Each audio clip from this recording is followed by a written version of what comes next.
My topic for this presentation is bullying. October is also National Bullying Prevention Month. What is bullying? Bullying is intentional, hurtful, and repetitive behavior towards another person, creating an imbalance of power between the bully and the target.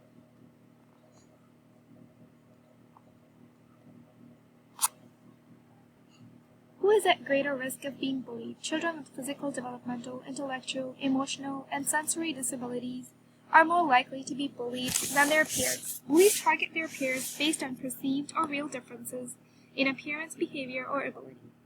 In children with exceptionalities, such characteristics are apparent, thus the risk of being bullied is greater as well.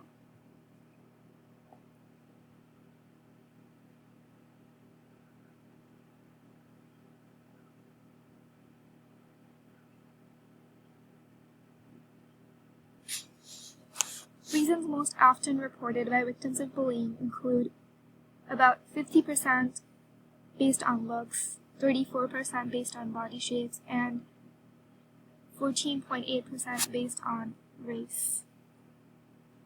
Who is more likely to be bullied? Children with physical, developmental, intellectual, and emotional disabilities are more likely to be bullied than their peers. Factors such as physical vulnerability, social skill challenges, or intolerant environment may increase their risk.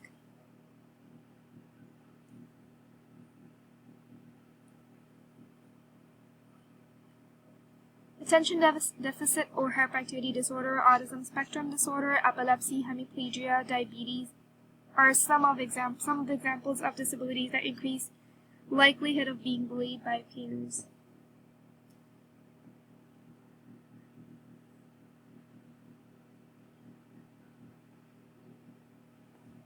Children with medical conditions that affect their appearance, such as cerebral palsy, muscular dystrophy, and spina bifida, frequently report being called names related to their disability. Children with hemiplegia are bullied more and have fewer fans. Children who stutter report being bullied or teased more often. Effects of bullying. Kids who are bullied are more likely to experience depression and anxiety. Signs of depression and anxiety include feelings of sadness, loneliness, lack of sleep, eating disorders, loss of interest in previously enjoyed activities.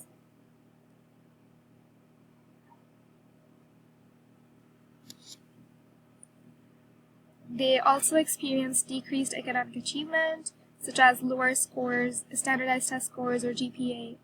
Victims of bullying are more likely to miss, skip, or drop out of school. Bully victim. Bully victim is someone who bullies others and is a victim of bullying. American Academy of Pediatrics published a report in 2006 that having a special healthcare need is associated with being a target of bullying. Having a behavioral, emotional, or developmental issue is associated with bullying others and with being a bully victim, someone who both bullies others and is victimized by his peers.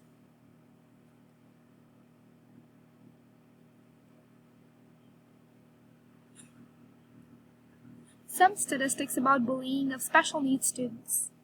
They are 2 to 3 times more likely to be bullied than their peers without special needs. 40% of autistic children and 60% of children with Asperger's syndrome have experienced bullying. Children in special education are told not to tattle almost twice as often as children that are not in special education classes.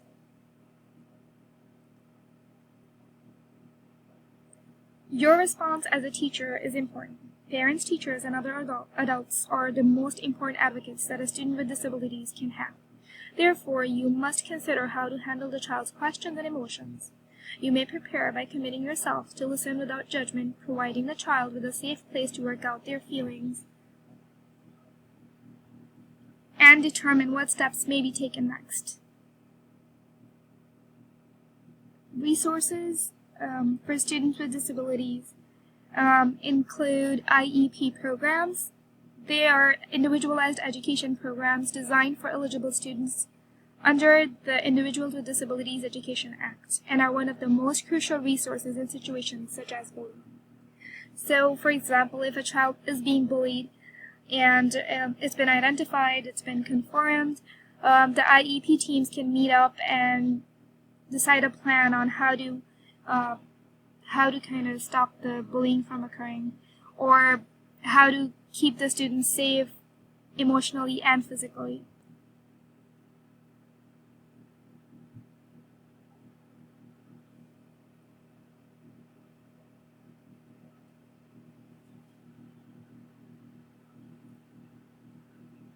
Bystanders.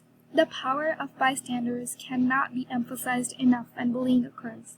Most students don't like to see bullying in action, but don't intervene when it happens. Peers speaking on behalf of their fellow students is more effective and powerful than an adult giving the same advice. IEP teams can hold separate in-services for school staff and classroom peers to help understand a child's disability and incorporate educating peers about school district policies on bullying behavior.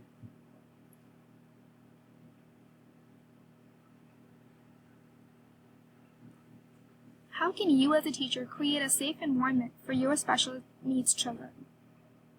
Be supportive of the child when the bullying incident has been identified. Be aware of the federal and state law related to bullying, disability, and harassment. Do not accuse child of tattletale over and over again.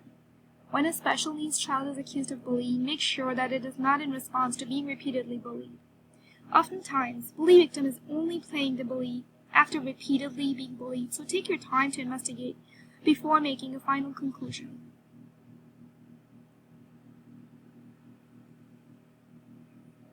Last but not the least,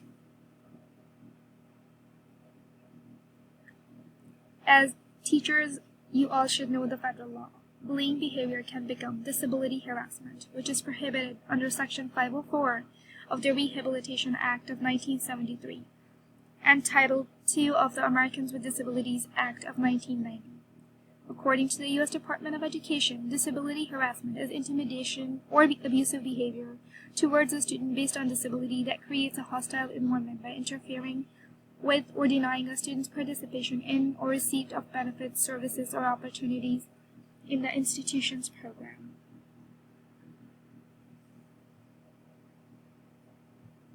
I'm including the original resources that I used for creating this presentation in the discussion board, and you guys feel free to take a look at the websites, and you will find a lot of good information about bullying related to children with special needs and disabilities. Thank you for listening and watching.